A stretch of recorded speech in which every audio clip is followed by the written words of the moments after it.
Acorde, por favor. Fale comigo. Quem fez isso contigo? Há cidades no Brasil que guardam segredos nas pedras das suas ruas. Cidades onde o dinheiro antigo convive com a miséria nova, onde os portões altos das mansões contam histórias que os jornais nunca publicam.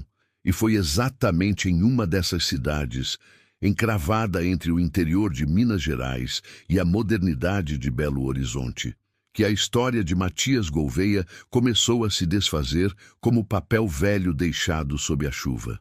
Matias tinha 43 anos quando o mundo decidiu testá-lo pela segunda vez. A primeira vez tinha sido 6 anos antes, quando Renata morreu.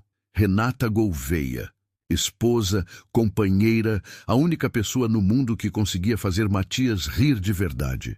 Esse riso que vinha do estômago descontrolado, que ele nunca permitia diante dos funcionários ou dos investidores. Ela tinha morrido de forma súbita e cruel, como morrem as pessoas boas, num aneurisma cerebral enquanto dormia, numa madrugada de junho, sem ter tempo de se despedir, sem ter tempo de deixar recados, sem ter tempo de dizer mais uma vez que o amava.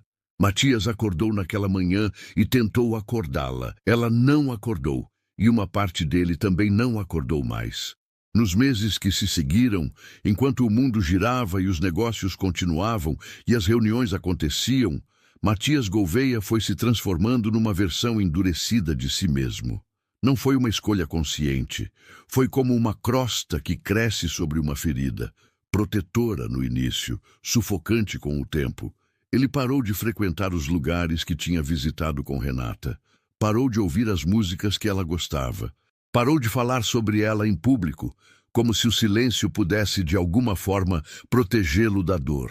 3 meses depois da morte de Renata, um médico especialista em Brasília confirmou o diagnóstico que Matias já suspeitava, mas havia adiado por anos. Infertilidade permanente, causada por uma condição genética progressiva que havia comprometido irreversivelmente sua capacidade de gerar filhos. O médico explicou com cuidado, com aquela voz suave, que os médicos aprendem a usar quando entregam notícias que mudam a vida. Matias ouviu tudo. Agradeceu. Saiu da clínica, entrou no carro e dirigiu por 3 horas sem parar, sem destino, com os olhos secos e o peito pesado. Ele nunca chorou essa perda, nunca chorou nenhuma das duas.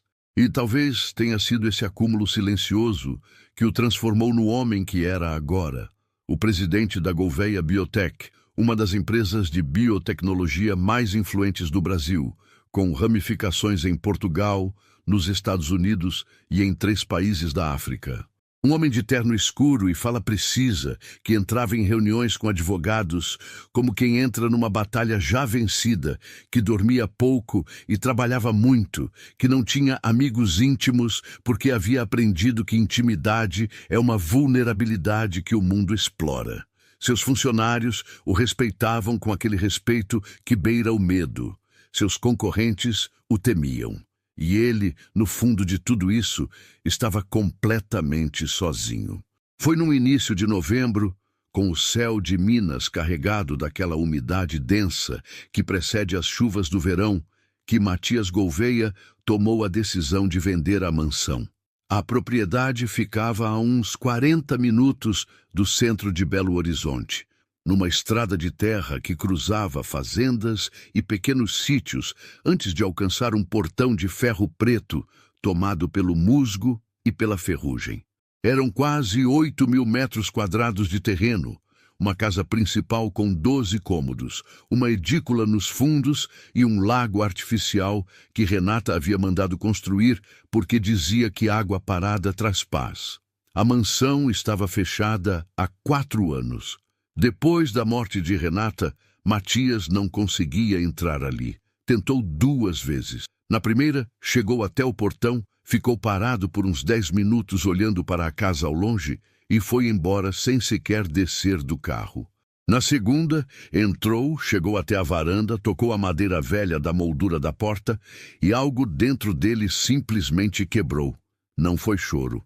Foi uma espécie de paralisia, um peso físico no peito que o impediu de respirar direito por alguns minutos.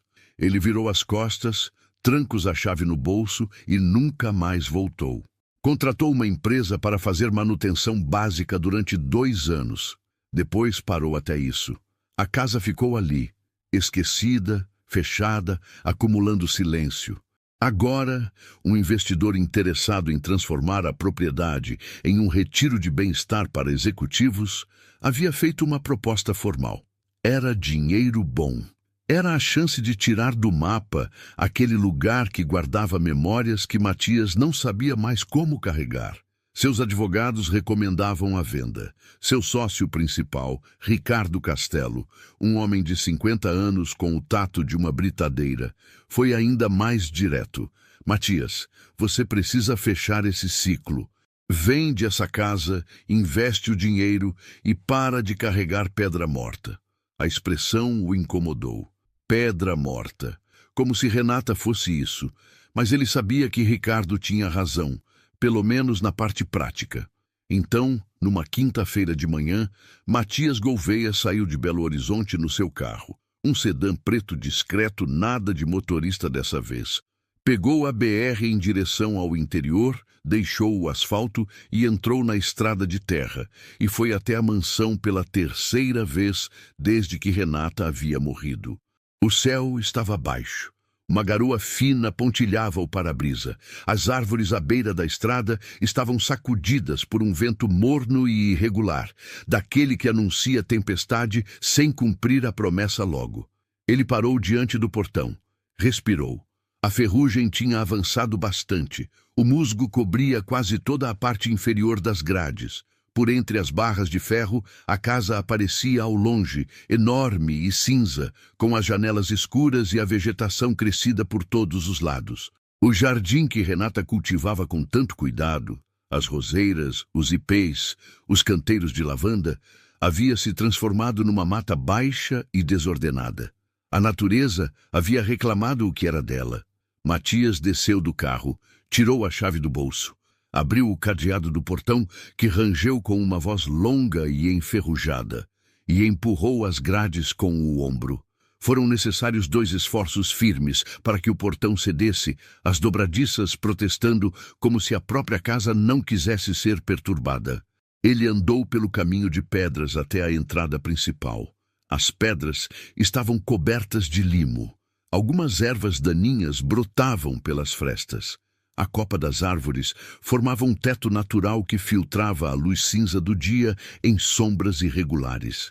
O silêncio era espesso. Não o silêncio vazio de um lugar comum, mas um silêncio com textura, carregado de ausência.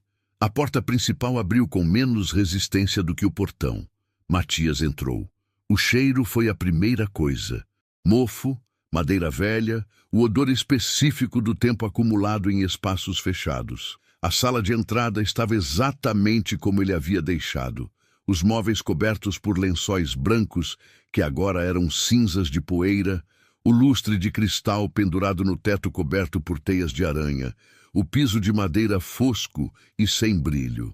Na parede ainda estava a fotografia emoldurada que Renata havia escolhido pessoalmente para decorar a entrada, uma paisagem da Serra da Canastra, tirada numa viagem que eles fizeram antes de casar.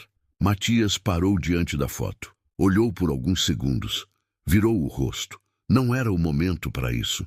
Ele tirou o celular do bolso e começou a caminhar pelos cômodos, fazendo anotações mentais do estado geral da propriedade. Quais reparos seriam necessários antes da venda, o que estava além do resgate, o que ainda poderia ser aproveitado. O corredor principal que levava aos quartos estava escuro, as janelas fechadas, bloqueando a pouca luz do dia lá fora. Matias acendeu a lanterna do celular. Passou pela sala de jantar, mesa grande coberta de poeira, as cadeiras ainda alinhadas como se esperassem convidados. Passou pela cozinha. Azulejos brancos manchados, pia enferrujada, as portas dos armários abertas de modo irregular. Passou pelo escritório, onde havia passado tantas noites trabalhando, enquanto Renata lia na sala. As prateleiras de livros cobertas de mofo, algumas encadernações descoladas pela umidade. Subiu a escada. O corredor do andar superior estava ainda mais escuro. 4 quartos nesse lado da casa. O quarto principal estava no fundo. Matias decidiu deixá-lo por último, ou talvez não entrar nele de jeito nenhum. Os outros 3 quartos foram visitados rapidamente. 2 estavam no estado que ele esperava, vazios, abafados, com as janelas fechadas e o ar parado de anos. O terceiro, que eles chamavam de quarto de hóspedes, um cômodo menor no final do corredor, com uma janela que dava para os fundos da propriedade, tinha a porta entreaberta. Matias empurrou a porta e então parou. No chão, ao lado de uma cama antiga, cujo colchão havia apodrecido parcialmente, estava uma mulher, jovem, claramente grávida. O ventre redondo e tenso era inconfundível mesmo sob a roupa suja e amassada que ela vestia.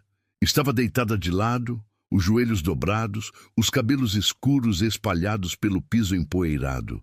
Uma mochila pequena estava aberta ao lado dela, com algumas roupas amassadas e uma garrafa de água plástica vazia.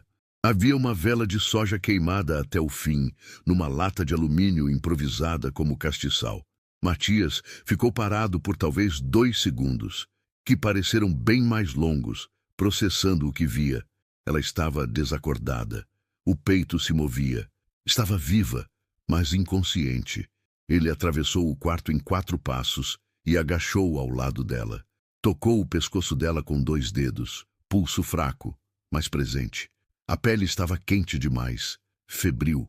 O rosto estava pálido sob o tom moreno, com olheiras profundas e os lábios ressecados e rachados. Era magra demais para alguém grávida. Magra de uma forma que falava de privação, de dias sem comida suficiente. Matias ficou olhando para ela por um momento que ele mais tarde não conseguiria descrever com precisão. Havia algo absolutamente desorientador em encontrar uma vida naquela casa que ele havia associado apenas à morte e ao silêncio. Uma mulher, grávida, sozinha, desmaiada no chão do seu quarto de hóspedes. Ele pegou o celular e ligou para o único número que sempre atendia em qualquer horário. Doutora Fernanda Melo, sua médica pessoal há quase 10 anos. Fernanda, preciso que você me diga o que fazer. Encontrei uma mulher grávida desmaiada em uma casa fechada. Ela está com febre alta, pulso fraco, claramente desnutrida.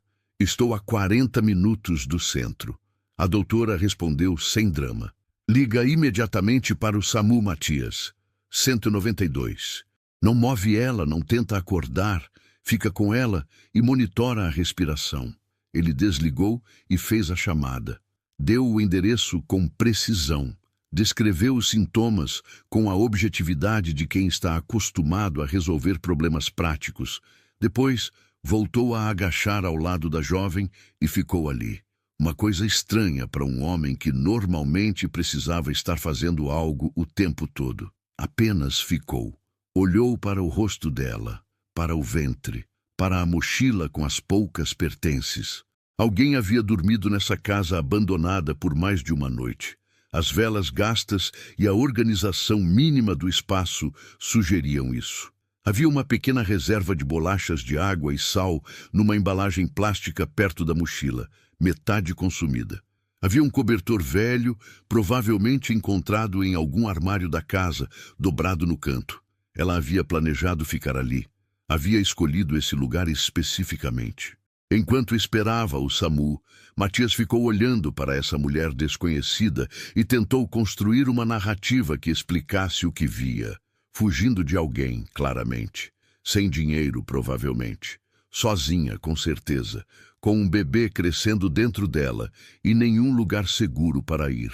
O vento bateu na janela do quarto com uma rajada mais forte, fazendo a madeira velha dos caixilhos ranger.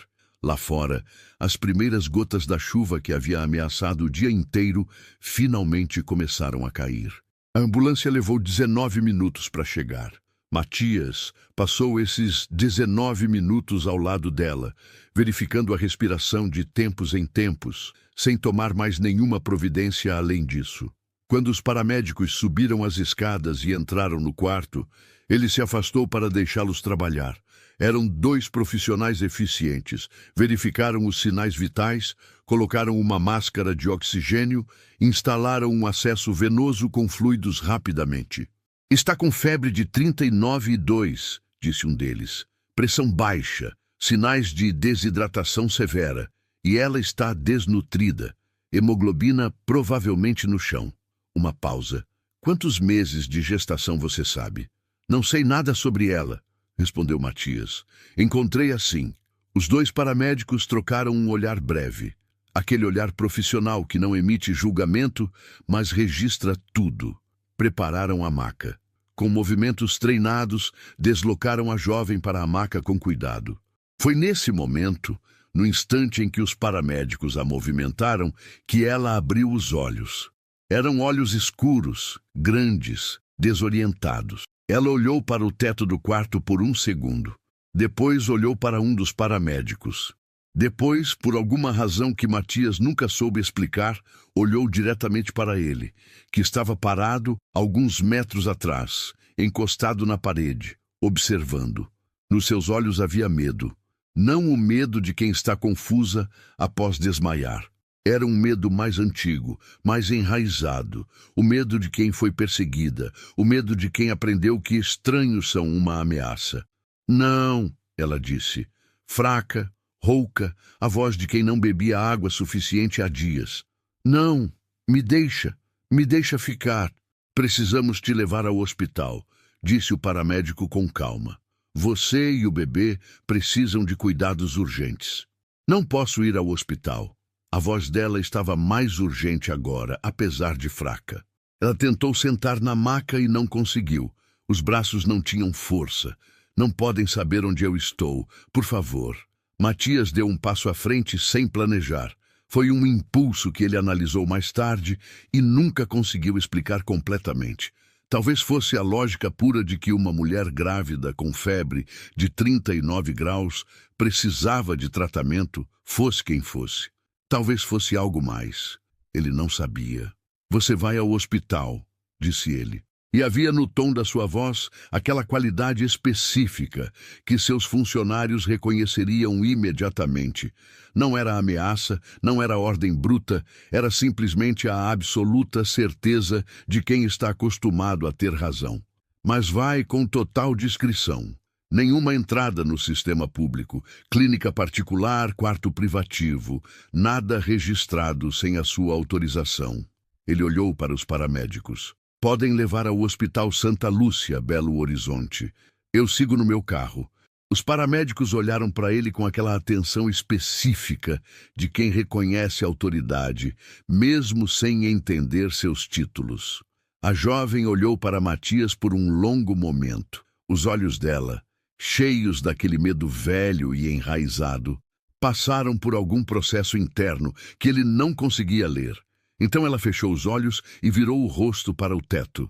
Não disse nem sim, nem não, mas também não resistiu quando a maca foi levada a escada abaixo. Matias ficou parado no quarto por mais alguns instantes depois que eles saíram.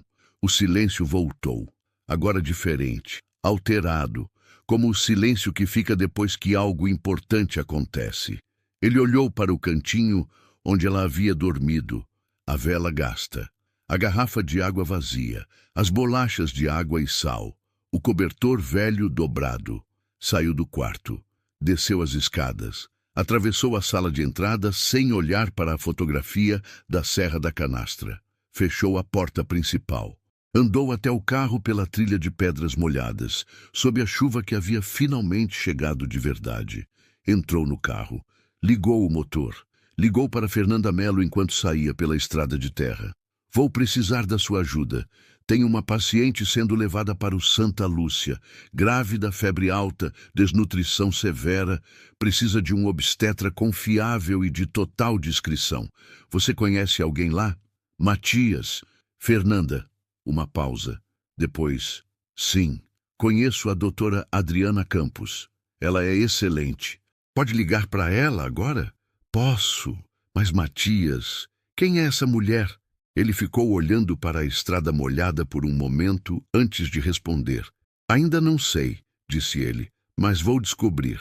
O Hospital Santa Lúcia ficava num bairro nobre de Belo Horizonte, o tipo de lugar onde o dinheiro compra silêncio junto com tratamento. Matias conhecia bem. Havia internado Renata ali algumas vezes ao longo dos anos. Exames preventivos, uma cirurgia pequena no joelho. Conhecia os corredores, o cheiro de desinfetante caro que tentava disfarçar o hospital, a iluminação indireta que tentava disfarçar o hospital também. Quando chegou, a jovem já estava sendo atendida. A doutora Adriana Campos, uma mulher de uns 45 anos, cabelos grisalhos cortados curto, com aquele ar seco e competente de quem viu de tudo, encontrou Matias na sala de espera do andar particular. Senhora Gouveia pagou a internação? Perguntou ela direto ao ponto. Pode registrar como paciente particular, custo por minha conta, sem nome completo dela no sistema por enquanto. Apenas as iniciais até ela nos autorizar algo diferente. A médica o estudou por um segundo. Não é exatamente o procedimento padrão. Eu sei, e a senhora sabe que posso cobrir qualquer preocupação administrativa que isso possa causar. Outro segundo de avaliação. Então, Adriana Campos fez um breve aceno de cabeça. A confirmação de quem entende que existem situações que operam fora dos protocolos normais e sabe quando deixar isso acontecer. Ela está sendo reidratada e estabilizada. Febre alta, anemia moderada, desnutrição proteica. O bebê está bem. Batimento cardíaco forte, 34 semanas de gestação aproximadamente. Mas ela precisará de repouso e alimentação adequada por pelo menos uma semana antes de considerar qualquer alta. Ela pode ficar o tempo que precisar. Ela está acordada, desorientada ainda, mas respondendo. Quer entrar? Matias passou pela sala de espera, pelo corredor curto, até o quarto privativo. Parou na porta entreaberta. Bateu de leve. Pode entrar, disse ela. A voz ainda rouca, mas mais presente agora. Ele entrou. O quarto tinha a asepsia confortável dos hospitais caros. Cama ajustável, monitor mostrando os sinais vitais, luz filtrada pelas venezianas. A jovem estava recostada nos travesseiros, com o soro conectado ao braço e o monitor fetal posicionado sobre o ventre. As olheiras ainda eram profundas, o rosto ainda estava pálido, mas os olhos estavam alertas. Aqueles olhos escuros, grandes, que o haviam olhado com medo no quarto empoeirado. Ela devia ter uns 25, 26 anos. Com os cabelos pretos lavados e presos num coque improvisado, ela parecia mais jovem ainda. Quem é você? Perguntou ela, direta, sem preâmbulo. Matias puxou a cadeira que ficava ao lado da cama e sentou. Mas porque ficar de pé pareceria intimidador do que por qualquer vontade de se instalar ali. Meu nome é Matias Gouveia. A casa onde você estava é minha. Ela ficou muito quieta por um momento. O monitor fetal emitia o batimento regular do coração do bebê. Um som constante e ritmado que preenchia o silêncio do quarto. Eu não sabia que alguém ia aparecer, disse ela finalmente. A casa parecia abandonada há muito tempo. Estava. Fui lá para preparar a venda. Ele fez uma pausa. Como você entrou? A janela da lavanderia dos fundos. A trava estava quebrada. Uma pausa. Faz quanto tempo que estava fechada? 4 anos. Ela assentiu lentamente. Eu precisava de um lugar onde ninguém me procurasse. Seus olhos foram até a janela, depois voltaram para ele. Obrigada. Por chamar a ambulância, por isso tudo. Um gesto breve que abarcava o quarto, o soro, a cama limpa. Não precisava fazer isso. Precisava sim. Você estava desmaiada com febre alta e 34 semanas de gravidez. Um silêncio. Yasmin, disse ela então, me chamo Yasmin Cordeiro. E foi assim. Com chuva batendo nas venezianas de um quarto de hospital particular, no início de noite de novembro em Belo Horizonte, que Matias Gouveia conheceu a mulher cujo nome ele repetiria dentro de si por meses e cujo bebê mudaria para sempre o rumo de uma vida que ele havia decidido encerrar em silêncio. Mas sobre isso, naquele momento, ele ainda não sabia nada, só havia chuva e aqueles olhos escuros e o som constante do coração pequeno no monitor. Yasmin não contou tudo de uma vez. Isso seria compreensível para qualquer pessoa em sua situação. Mas para Matias, acostumado a reuniões onde a informação é entregue de forma estruturada e direta, a narrativa fragmentada e não linear que Yasmin foi revelando ao longo dos dias seguintes era como tentar montar um quebra-cabeça cujas peças chegavam embaralhadas e em momentos imprevistos. No primeiro dia, ela dormiu a maior parte do tempo. Os remédios para a febre, a reidratação, o corpo exausto que finalmente havia encontrado um lugar seguro para descansar, tudo isso a mergulhou num sono profundo que a doutora Adriana Campos descreveu como necessário e bem-vindo. Matias voltou ao hotel onde havia se hospedado temporariamente em BH.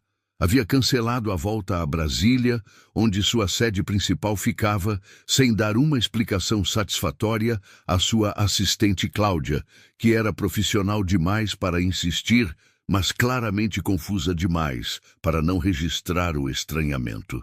No segundo dia, Yasmin estava mais alerta. A febre havia cedido para 37,5. Ela comeu um pouco.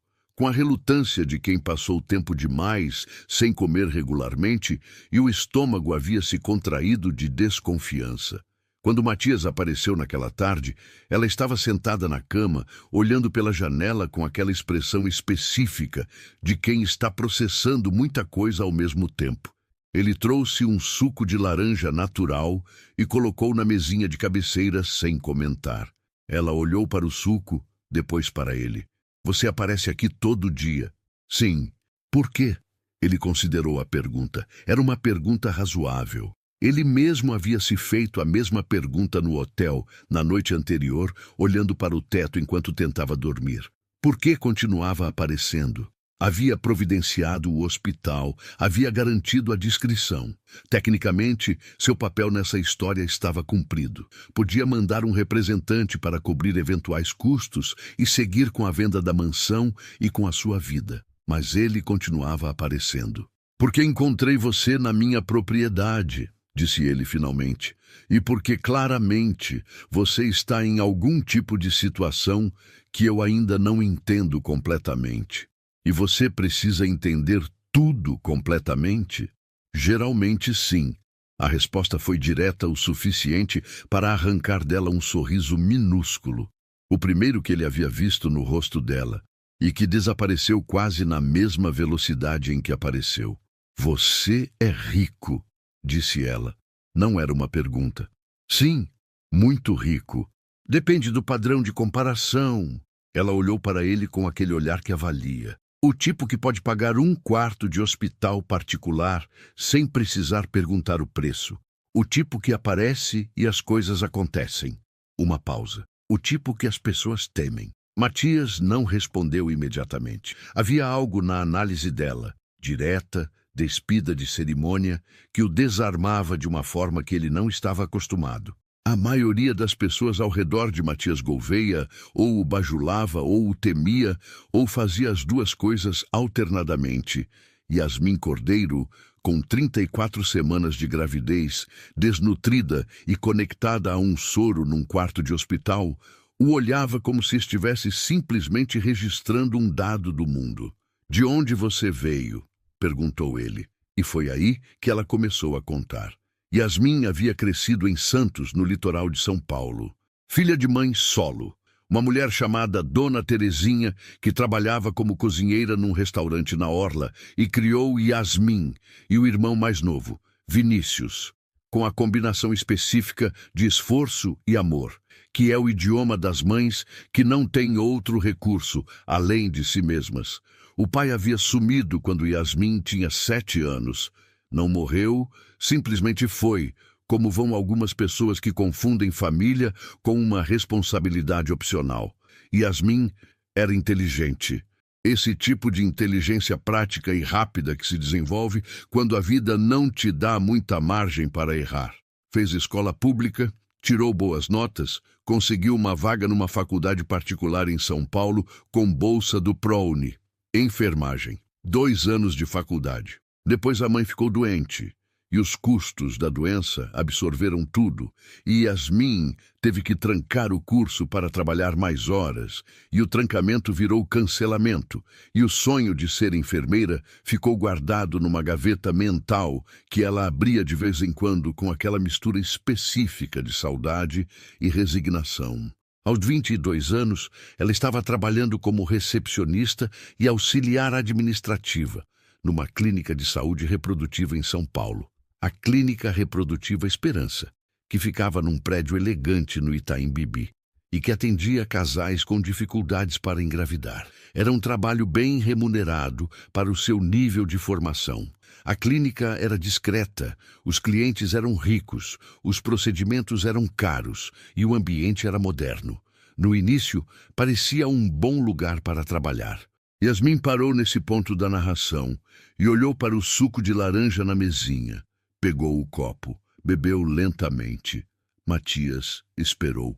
Aos poucos eu fui percebendo coisas que não fechavam, disse ela, voltando a pousar o copo. Pacientes que entravam pela porta da frente e eram atendidas por médicos registrados, isso tudo era legítimo. Mas havia outra coisa acontecendo. No 3º andar do prédio, num conjunto de salas com acesso restrito por cartão magnético que a maioria dos funcionários não tinha. A diretora, doutora Patrícia Varela, raramente aparecia nessas salas, junto com os outros médicos. Havia um médico que eu nunca vi em nenhum registro oficial da clínica, o Dr. Henrique Luz, que aparecia às terças e quintas, sempre à tarde, e saía por uma entrada lateral. Ela parou. Eu não era curiosa por natureza. Não era o tipo de funcionária que fica investigando coisas que não são da minha conta. Mas eu trabalhava com os arquivos, e uma noite, ficando além do horário para terminar um relatório, eu abri por engano uma pasta no sistema que eu não deveria ter acesso. Estava mal protegida. Eram registros de procedimentos, mas não eram os registros das pacientes normais. Uma pausa. Eram códigos, sequências de identificação genética, sem nomes, apenas números. E valores de transação que não correspondiam a nenhum procedimento que eu conhecia da tabela oficial. Matias ficou muito quieto. Fechei a pasta, fui para casa, tentei esquecer. Yasmin olhou para as próprias mãos. Não consegui. Então, da vez seguinte que fiquei além do horário, com a clínica vazia, fui mais fundo. Encontrei arquivos de transferências bancárias para contas no exterior. Encontrei registros de doação de óvulos com valores muito acima do que é permitido legalmente. Ela hesitou. Encontrei registros de manipulação genética de embriões, seleção de características, coisas que a lei brasileira proíbe expressamente. O silêncio no quarto durou um momento longo. Você foi para a polícia? Perguntou Matias. Tentei. Fui a uma delegacia em São Paulo. O delegado ouviu, anotou, disse que ia verificar. Um riso curto e sem humor.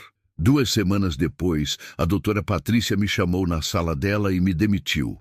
Reestruturação organizacional, foi o que ela disse. Mas na saída, um homem que eu nunca tinha visto me esperava no estacionamento e disse que eu seria sábia em não repetir o que havia visto para ninguém. Uma pausa. Disse o nome da minha mãe, o nome do meu irmão, o endereço deles em Santos. Matias sentiu algo que ele raramente sentia. Raiva física. Aquela raiva que aquece o peito antes de ser controlada. Eu corri, disse Yasmin simplesmente. Peguei o que cabia numa mochila, fui à casa da minha mãe, disse que precisava viajar por um tempo, sem dar muita explicação, e saí. Fiquei em Campinas por 3 semanas na casa de uma colega de faculdade, depois em Uberlândia, depois em... Ela fez um gesto vago. Ia andando. Ficava onde parecia seguro enquanto parecia seguro. E a gravidez? Yasmin olhou para o ventre. O monitor fetal continuava seu ritmo constante. Comecei a me sentir mal em Campinas. Fiz um teste de farmácia. Positivo. Ela respirou. Não tenho um parceiro. Não estou em nenhum relacionamento. Não havia nenhuma possibilidade óbvia. Uma pausa. Fui ao pronto-socorro em Uberlândia para um exame mais completo. A médica que me atendeu foi muito discreta, mas ela estava claramente perturbada com o que os exames mostravam. O bebê era saudável. A gravidez estava progredindo normalmente. Mas ela pediu um exame de marcadores genéticos como parte de um check-up padrão, e quando os resultados voltaram, ela me chamou no consultório e me perguntou se eu havia feito algum procedimento de reprodução assistida, que eu não havia mencionado. Matias estava muito imóvel. Eu nunca fiz nenhum procedimento, disse Yasmin. Nunca. Mas os marcadores genéticos mostravam características que a médica descreveu como consistentes com intervenção em material reprodutivo. Foi o que ela disse. Sua voz estava firme, mas havia algo por baixo dela, uma vibração contida de algo muito grande e muito assustador que ela havia aprendido a carregar sem deixar transbordar. Alguém usou meu material genético sem a minha autorização, na clínica. Durante algum procedimento de rotina que eu achei que era apenas um exame ginecológico de rotina que a clínica oferecia a funcionárias como benefício. O quarto ficou em silêncio, exceto pelo monitor fetal. Pum, pum, pum, pum, pum, pum. O coração de um bebê que não deveria existir, ou que existia de uma forma que ninguém havia consentido. Matias saiu do hospital naquela noite com a história de Yasmin ecoando dentro de uma parte do cérebro que ele havia treinado para ser analítica e ordenada. No carro, antes de ligar o motor, ficou alguns minutos parado. A Clínica Reprodutiva Esperança, em São Paulo. Procedimentos ilegais, manipulação genética, material reprodutivo utilizado sem autorização. Ele pegou o celular e ligou para Ricardo Castelo. Você se lembra da Bioética Genomics? Perguntou Matias direto, sem preâmbulo. Um silêncio curto do outro lado. A subsidiária que você vendeu há 6 anos? Sim, me lembro. Por que pergunta isso agora? Quem a comprou? Matias. São 11 da noite. Quem comprou a Bioética Genomics, Ricardo? Outra pausa. Mais longa dessa vez. Um consórcio de investidores. Tinha um fundo de saúde de São Paulo no grupo, se não me engano. Por quê? O que está acontecendo? Preciso dos documentos da venda. Todos, amanhã de manhã. Matias, amanhã de manhã, Ricardo. Desligou. Ficou olhando para o para-brisa. Do lado de fora, Belo Horizonte faiscava sob a garoa constante. Os postes da rua desenhando halos de luz amarela no asfalto molhado. A Bioética Genomics havia sido uma subsidiária pequena da Gouveia Biotech, criada 6 anos antes para explorar pesquisa em genômica reprodutiva, um campo que estava crescendo rapidamente e que parecia promissor do ponto de vista de investimento. Mas 2 anos depois da criação, havia surgido um problema, não um escândalo público. Nunca chegou a isso. Apenas um relatório interno de auditoria que apontou irregularidades nos protocolos de pesquisa. Procedimentos que não tinham as aprovações adequadas dos comitês de ética. Experimentos que haviam avançado além do que a licença permitia. Matias havia tratado do assunto da forma que era mais eficiente. Mandou encerrar os programas em questão, exigiu que os responsáveis assinassem acordos de confidencialidade e vendeu a subsidiária antes que a situação pudesse se transformar em algo que respingasse na empresa principal. Havia sido limpo, havia sido rápido, havia sido, ele usara essa palavra internamente na época, necessário. O que ele nunca havia investigado a fundo era o que exatamente aqueles protocolos irregulares haviam feito. Ele havia vendido a empresa para se proteger de uma resposta a essa pergunta. E agora, a resposta tinha 34 semanas de gestação e estava num quarto de hospital com o nome de Yasmin Cordeiro. Os documentos chegaram às 9 da manhã do dia seguinte, enviados por Ricardo, via mensageiro confidencial em 2 envelopes volumosos. Matias os abriu no quarto do hotel com a objetividade cirúrgica de quem lê contratos complexos, mas com uma atenção que ia muito além do profissional. O consórcio que havia comprado a Bioética Genomics 6 anos atrás incluía, entre seus componentes, uma holding chamada VG Capital Health, registrada em São Paulo, com endereço no bairro do Itaim Bibi, o mesmo bairro onde ficava a Clínica Reprodutiva Esperança. Matias ficou olhando para esse dado por um longo tempo.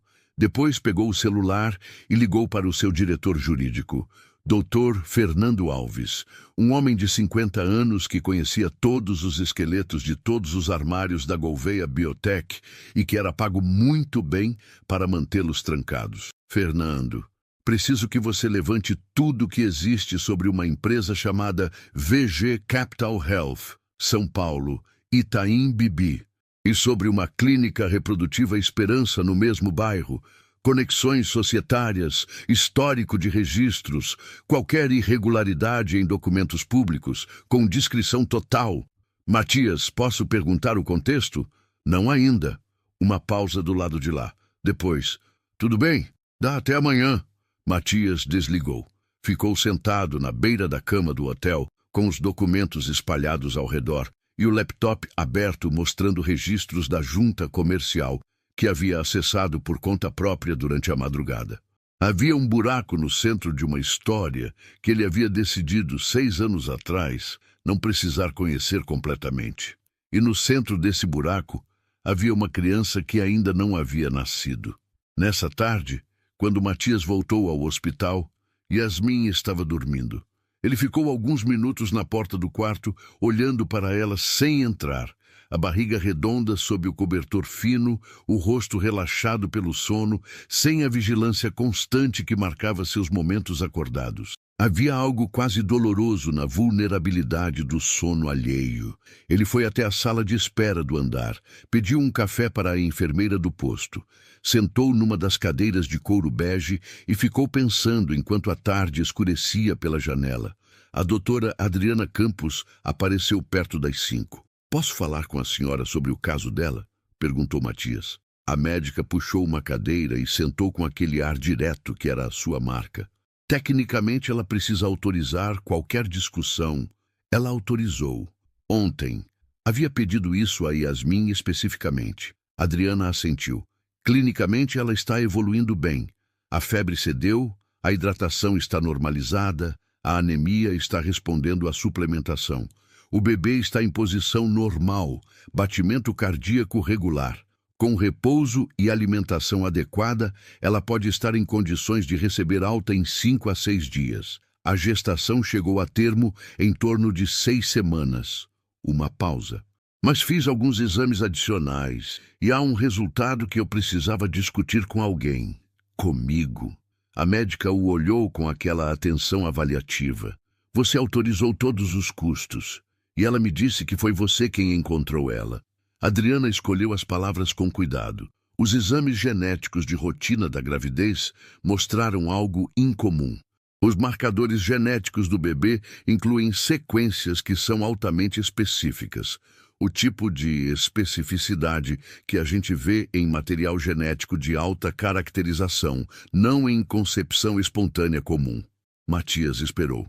Há uma probabilidade significativa, disse Adriana, com o tom de quem pesa cada palavra antes de colocá-la no ar, de que o material reprodutivo paterno nessa gravidez seja de origem identificável através de um banco de dados genético. A questão é de que banco de dados? Um silêncio. Você está dizendo que o pai biológico pode ser rastreável. Estou dizendo que os marcadores sugerem uma origem muito específica. O que isso significa depende de qual banco de dados existia e quem tinha acesso a ele. Matias se levantou da cadeira. Andou até a janela. Ficou de costas para a médica por um momento, olhando para a cidade lá fora. Havia feito um exame genético completo depois do diagnóstico de infertilidade, 6 anos atrás. O processo padrão incluía a coleta e análise do seu material reprodutivo.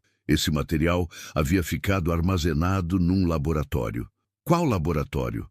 O da Clínica Gênese em Brasília, que era afiliada a... Ele fechou os olhos por um segundo. A Bioética Genomics. Quero fazer um teste, disse ele, sem virar. Um teste de paternidade. O resultado do teste de paternidade levou 72 horas.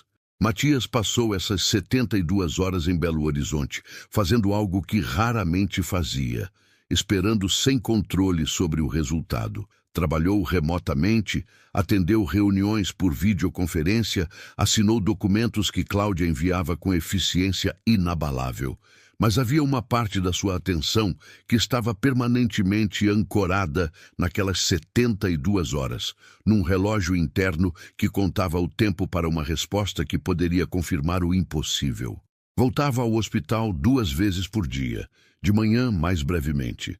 À tarde ficava mais tempo. Yasmin havia começado a contar mais fragmentos da história nesses dias. A descrição inicial foi cedendo, não por ingenuidade, mas porque ela havia decidido, de alguma forma, que Matias não conseguia mapear completamente, que ele não era uma ameaça. Era um cálculo de sobrevivente. Ela havia passado meses avaliando estranhos em função do risco que representavam. E Matias havia passado nessa avaliação por razões que ela nunca explicou completamente. Ela lhe contou sobre a noite que havia tentado contatar um jornalista investigativo em São Paulo, um repórter do Estado que cobria irregularidades no setor de saúde. Tinha conseguido o contato por uma amiga. Mandou um e-mail com alguns dos documentos que havia fotografado clandestinamente antes de sair da clínica.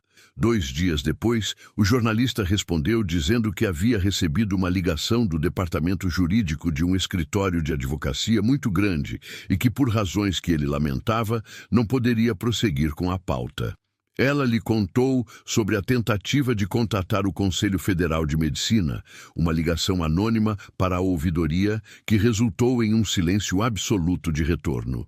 E lhe contou sobre a noite em que percebeu que estava sendo seguida. Era em Uberlândia, 2 semanas antes de aparecer na mansão. Um carro escuro que ficava parado perto de onde ela estava hospedada. Uma abordagem rápida de um homem que disse ser investigador de seguros e queria saber se ela havia tido algum procedimento médico recente.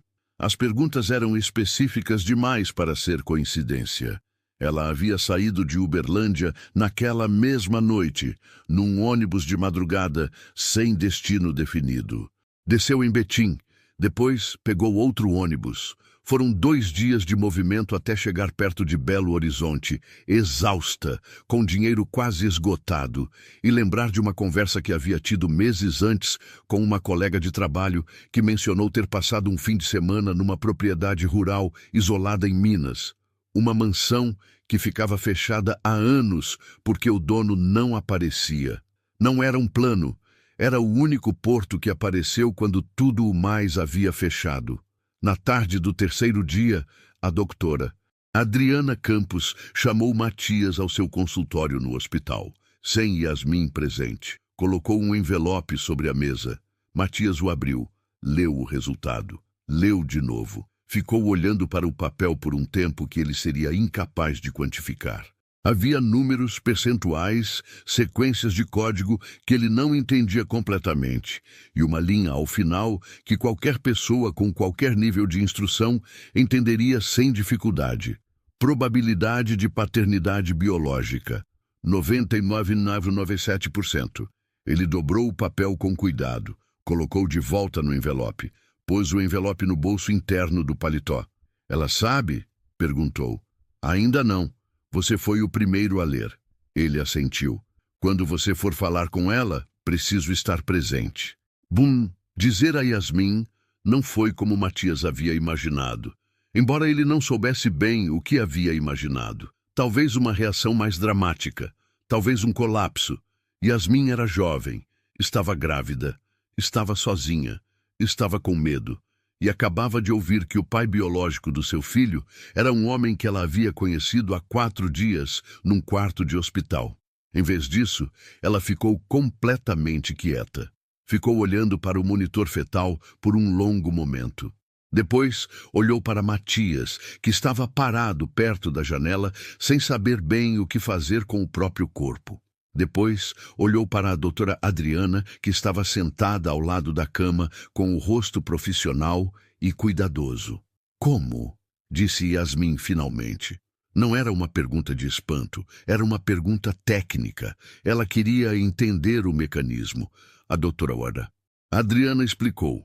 O material genético de Matias, armazenado na Clínica Gênese em Brasília, após o processo de diagnóstico de infertilidade, havia sido acessado de forma não autorizada.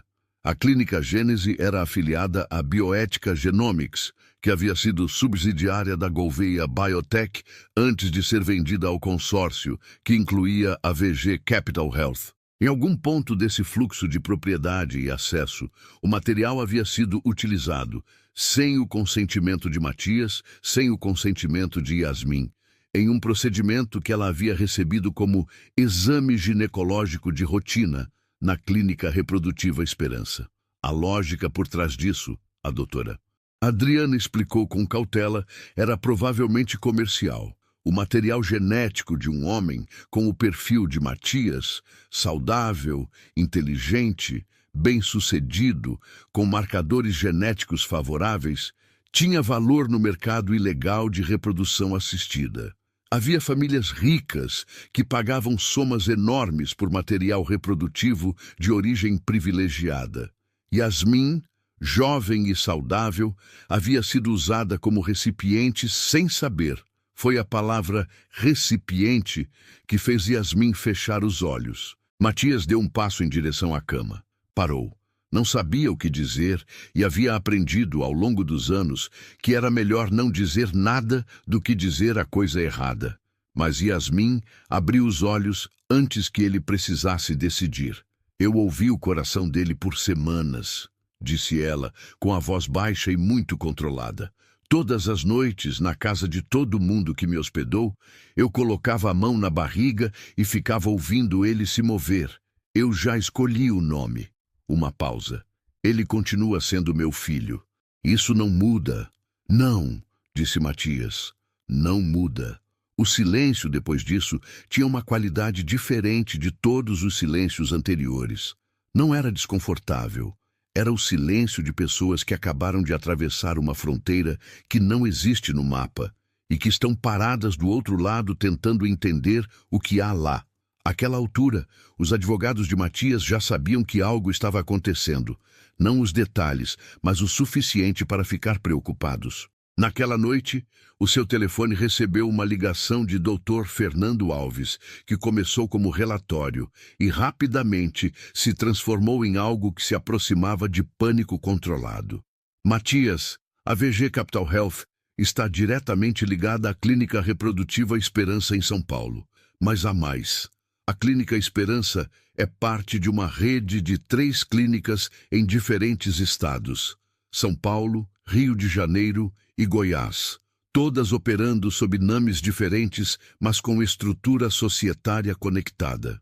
O que eu encontrei nos registros públicos já é suficiente para levantar suspeitas sérias sobre irregularidades graves. Uma pausa. Mas, Matias, há nomes nessa rede societária, nomes que eu reconheço, investidores que estão conectados ao nosso setor. Diga os nomes. Antônio Salavia. Uma pausa curta. E Jorge Mendes Carvalho. Matias ficou quieto. Antônio Salavia era um dos maiores investidores do setor de biotecnologia do Brasil. Um homem de 60 anos que havia construído uma fortuna diversificada em saúde, tecnologia e agronegócio. Era também um dos principais stakeholders da Gouveia Biotech, com uma participação acionária de 11%. Jorge Mendes Carvalho era advogado, um dos sócios principais do escritório que representava a Gouveia Biotech há mais de uma década. Você está me dizendo que 2 homens que estão direta e formalmente ligados à minha empresa também estão ligados a uma rede de clínicas que operava procedimentos ilegais? Estou dizendo que os documentos públicos mostram conexões societárias que ligam os nomes deles a holdings que controlam essas clínicas. Se essas conexões são ativas, se eles sabem do que está acontecendo lá, isso eu não posso afirmar, mas a conexão existe. Uma longa pausa. Fernando, você foi discreto nisso? Absolutamente. Só eu e você sabemos que eu busquei isso. Mantenha assim. Não comenta com ninguém no escritório, nem com o Ricardo. Me manda os documentos por um canal seguro, não o e-mail corporativo. Matias, eu preciso alertar para os riscos legais aqui. Se você tiver acesso a essa informação e não... Fernando, os documentos, canal seguro. Um silêncio do outro lado. Certo. Matias desligou e ficou sentado na penumbra do quarto de hotel por um longo tempo, com o celular na mão, olhando para a parede. Havia 2 homens que sabiam que Matias Gouveia estava em Belo Horizonte em vez de Brasília. 2 homens com razões muito concretas para não querer que ele descobrisse o que havia descoberto. 2 homens com recursos e influência suficientes para fazer problemas desaparecerem. Seja um relatório de auditoria inconveniente, seja uma jornalista que tentou publicar uma pauta, seja uma jovem grávida num ônibus de madrugada tentando não ser encontrada. No dia seguinte de manhã, ele acordou cedo, foi ao hospital e disse a Yasmin que precisavam conversar. Não ali, não no hospital, mas quando ela tivesse alta e estivesse mais forte. Havia coisas que ela precisava saber e decisões que precisavam ser tomadas juntas. Ela o olhou com aqueles olhos que avaliavam o mundo como uma sucessão de ameaças e aberturas. Você vai some depois que eu tiver alta? A pergunta o pegou de surpresa pela sua direteza. Não, disse ele. Por que não? Ele pensou por um momento. Porque aquilo que aconteceu com você aconteceu em parte por causa de decisões que eu tomei. E porque há pessoas poderosas que têm interesse em abafar isso.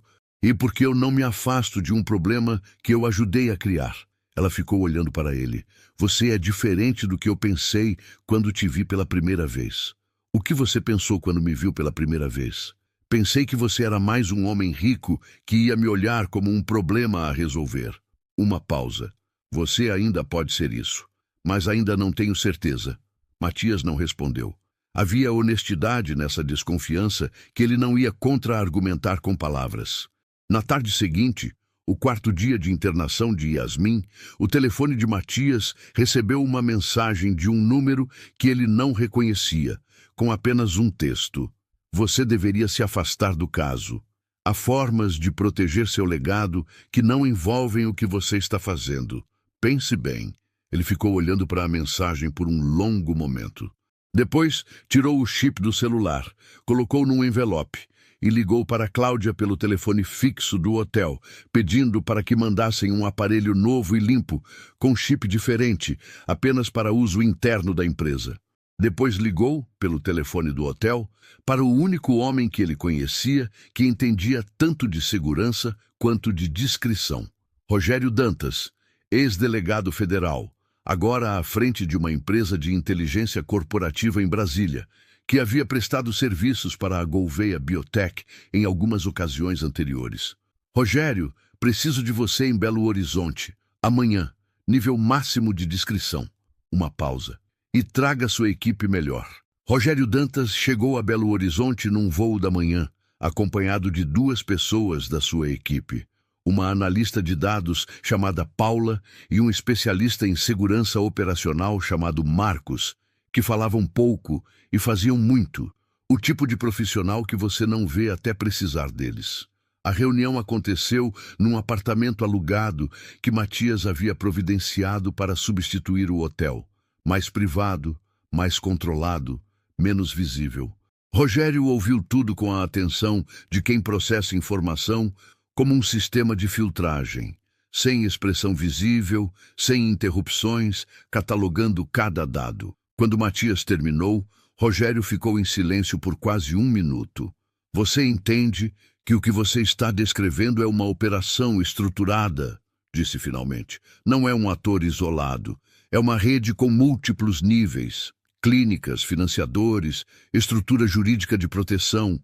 Esse tipo de coisa não existe sem pessoas muito bem colocadas, cobrindo as costas. Salavia e Carvalho, disse Matias. Possivelmente, mas eles podem ser apenas dois nós de uma rede maior. Rogério abriu o notebook que Paula havia colocado na mesa. Nos próximos dias, vou precisar de acesso a todos os documentos que você já levantou. Vou cruzar com o que nós conseguimos levantar de fontes abertas e algumas não tão abertas. Uma pausa. E vou precisar que você me diga, com honestidade completa, tudo que a Bioética Genomics fazia, que você sabia que era irregular na época que vendeu. Era a pergunta que Matias havia evitado fazer para si mesmo por 6 anos. Ele respondeu com honestidade. Sabia que havia protocolos não aprovados. Sabia que havia experimentos que tinham avançado além das licenças. Não havia investigado a fundo porque havia priorizado a proteção da empresa principal. Havia sido uma decisão deliberada de não saber completamente. Rogério assentiu sem julgamento. Isso vai ter consequências jurídicas dependendo do que encontrarmos. Você precisa estar preparado para isso. Estou. E a moça, Yasmin Cordeiro? Ela está no hospital ainda, alta em 2 dias. Ela precisa de proteção também. E o bebê? Uma pausa. Quando ela sair, não pode ir para nenhum endereço que qualquer pessoa desta rede possa conectar a ela. Você tem um lugar seguro? Matias pensou. A única propriedade que ele tinha que estava razoavelmente isolada e que não aparecia nos registros ativos da sua empresa era, ironia de todas as ironias, a mansão onde ele havia encontrado Yasmin. Talvez, disse ele. A conversa com Ricardo Castelo aconteceu naquela tarde, por videoconferência. Matias havia decidido que precisava de um aliado dentro da sua própria estrutura corporativa. Alguém que soubesse o suficiente para ajudar sem saber tanto que ficasse em perigo. Ricardo era difícil de manipular e tinha um instinto de sobrevivência corporativa apurado o suficiente para navegar situações complexas. Matias contou parte da história. Não tudo, não Yasmin, não o teste de paternidade, não os nomes de Salavia e Carvalho ainda. Apenas o essencial. Havia descoberto que a venda da Bioética Genomics havia sido feita para um grupo que estava operando clínicas com práticas ilegais e que havia conexões problemáticas com stakeholders da empresa. Ricardo ficou quieto do outro lado da tela por um longo momento. Matias, disse ele finalmente, com a voz de quem está escolhendo cada palavra. Se isso que você está descrevendo está correto, estamos falando de um escândalo que pode arrasar a empresa. 11% de participação acionária de Salavia, se o nome dele aparecer ligado a irregularidades em biotecnologia reprodutiva, o mercado vai reagir. Os outros investidores vão entrar em pânico. O conselho vai pressionar por responsabilização. Você... Uma pausa. Você pode perder a presidência. Sei disso. E você continua querendo puxar esse fio? Matias ficou olhando para a tela. Ricardo era um homem prático, não desonesto. Havia diferença. Ele não estava sugerindo que Matias abafasse as irregularidades. Estava apenas descrevendo as consequências de não fazê-lo. Era uma distinção importante. Ricardo, uma criança está para nascer como resultado direto de um crime cometido parcialmente com recursos que estavam sob minha responsabilidade. Não é uma questão de escolha. Outro silêncio longo do outro lado. Tudo bem, disse Ricardo. O que você precisa de mim? Yasmin recebeu alta na quinta-feira da semana seguinte. Matias estava lá quando a doutora Adriana fez a última avaliação clínica. Pressão normalizada, febre completamente resolvida, hemoglobina em níveis aceitáveis, bebê respondendo bem, com previsão de parto para as próximas 4 a 6 semanas. Adriana entregou as prescrições, deu as instruções e deixou os dois sozinhos no quarto enquanto Yasmin arrumava as poucas coisas que havia trazido. Havia um silêncio diferente nesse dia, um silêncio de transição. Para onde você vai? Perguntou Matias. Yasmin dobrou a única blusa limpa que tinha e colocou na mochila. Ainda não sei. Tenho uma proposta. Ele escolheu as palavras com cuidado. A mansão onde eu te encontrei pode ser preparada em 2 dias. Há pessoas de confiança que podem fazer os reparos básicos. A segurança, isolamento, e ninguém vai procurar você lá porque não há como saber que a propriedade tem qualquer ligação com o que está acontecendo. Uma pausa. Não é uma solução permanente, mas é segura enquanto resolvemos o que precisa ser resolvido. Yasmin ficou olhando para ele. Você está me convidando para morar na sua casa, temporariamente, com toda a estrutura necessária, equipe médica de suporte para o parto, segurança discreta, o que for preciso. E o que você quer em troca? A pergunta era direta e completamente razoável, vinda de alguém que havia aprendido que nada é gratuito. Matias não se ofendeu com ela. Preciso que você me dê acesso completo à sua história. Tudo o que você sabe sobre a Clínica Esperança, os documentos que você fotografou, os nomes, os procedimentos. Estou construindo um caso, com advogados confiáveis, com investigadores, com evidências. Para que isso resulte em responsabilização legal, preciso de tudo que você tem. E depois você decide o que quer, sobre onde morar, sobre o bebê, sobre tudo. Uma pausa. Não estou comprando sua história. Estou pedindo sua colaboração para fazer algo com ela. Yasmin ficou olhando para ele por um tempo. Depois olhou para a mochila. Depois para o ventre. 2 dias? Disse ela. 2 dias. Ela pegou a mochila. Tudo bem. A mansão foi preparada com uma velocidade que só o dinheiro certo nas mãos certas consegue produzir. Rogério indicou a empresa de reforma, pessoas de fora do circuito habitual de Matias, discretas e rápidas. Em 48 horas, a casa tinha eletricidade funcionando, água quente, 3 quartos limpos e ventilados, a cozinha operacional e um sistema de segurança discreto nas entradas principais. O lago artificial dos fundos havia secado parcialmente, mas ainda havia água suficiente para refletir o céu. As roseiras de Renata, ou o que havia restado delas, estavam selvagens, mas ainda vivas. Os galhos longos e torcidos se espalhando por onde queriam. Algumas flores resistiam teimosamente. Yasmin caminhou pelo jardim no primeiro dia devagar, com as mãos na barriga, examinando a propriedade com aquela atenção calculada que era a sua forma de avaliar o mundo. Matias a acompanhou à distância respeitosa, presente, mas sem invadir. Quem cuidou dessas roseiras? Ela perguntou, parando diante de um arbusto particularmente crescido que ainda mostrava uma rosa cor-de-rosa aberta. Minha esposa. Há 6 anos, Yasmin olhou para a rosa por um momento. Ela morreu. Sim, sinto muito. O silêncio que se seguiu era daqueles que não precisam de preenchimento. Eles andaram até o lago. A água estava escura e parada, refletindo as nuvens. Você precisa me contar, disse Yasmin de repente, sobre a empresa, a subsidiária que você vendeu. Eu preciso saber tudo. Matias ficou olhando para o lago, e então contou, com a mesma honestidade que havia dado a Rogério, sem omissões estratégicas, sem qualificações que suavizassem os fatos. A Bioética Genomics, o relatório de auditoria, a decisão de vender em vez de investigar, o desconforto que havia sentido na época e que havia varrido para baixo da superfície das suas prioridades corporativas. Yasmin ouviu tudo sem interromper. Quando ele terminou, ela ficou em silêncio por um tempo. Depois disse, você sabia que estava fazendo errado. Não era uma acusação, era uma declaração factual. Sim, disse ele, sabia, e fez assim mesmo. Sim. Outro silêncio. Pelo menos você não nega, disse ela finalmente. Nos dias seguintes, o trabalho foi intenso e simultâneo em várias frentes.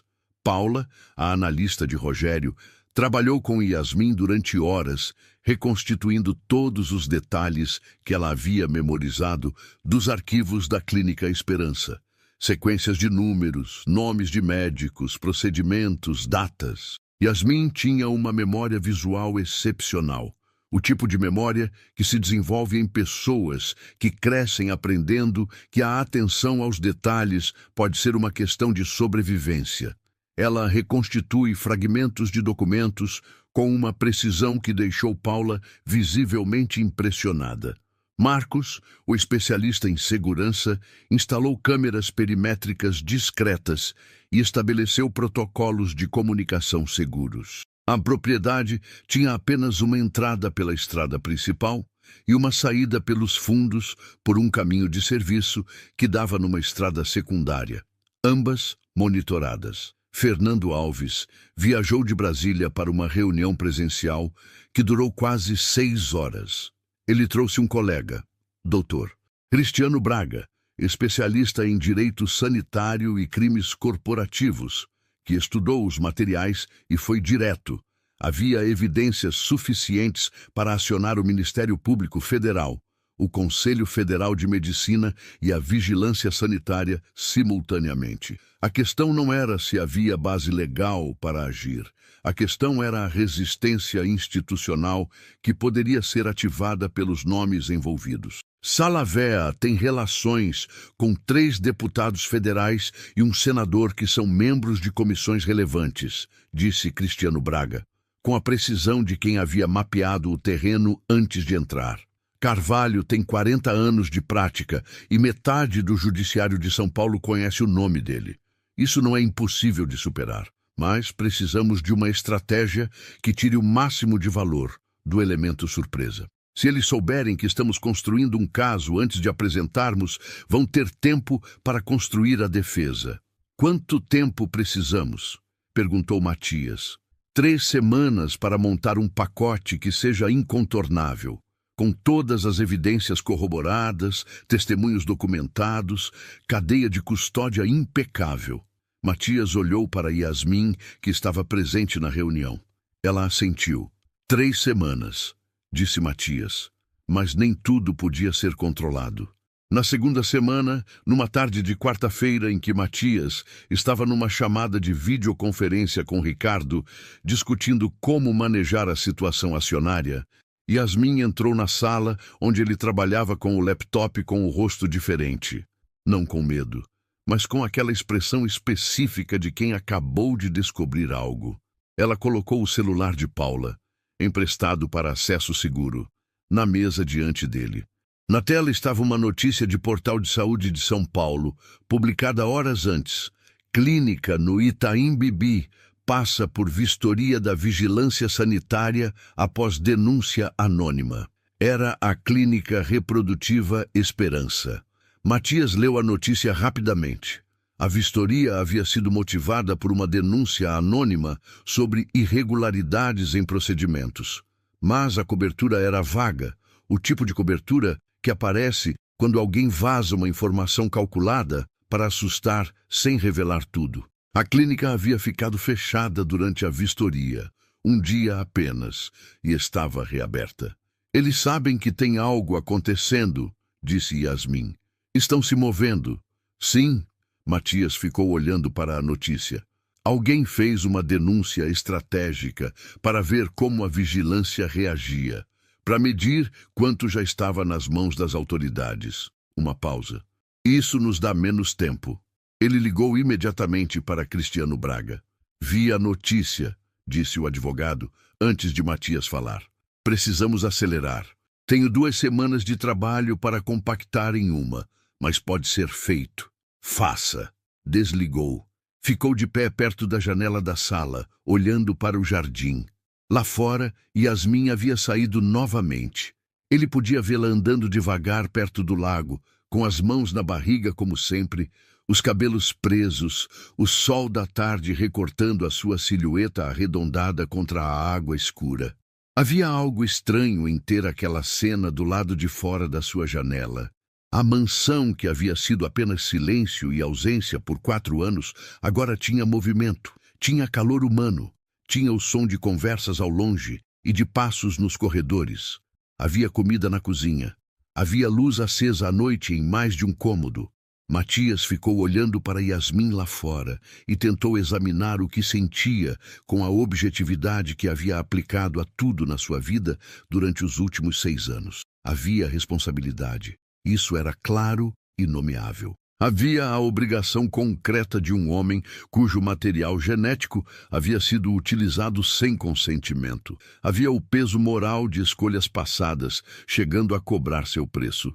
Mas havia outra coisa também, algo mais difuso, a estranheza específica de se importar com uma pessoa, não de forma abstrata, não por obrigação, mas de forma direta e presente, pela primeira vez em muito tempo. Ele virou o rosto da janela.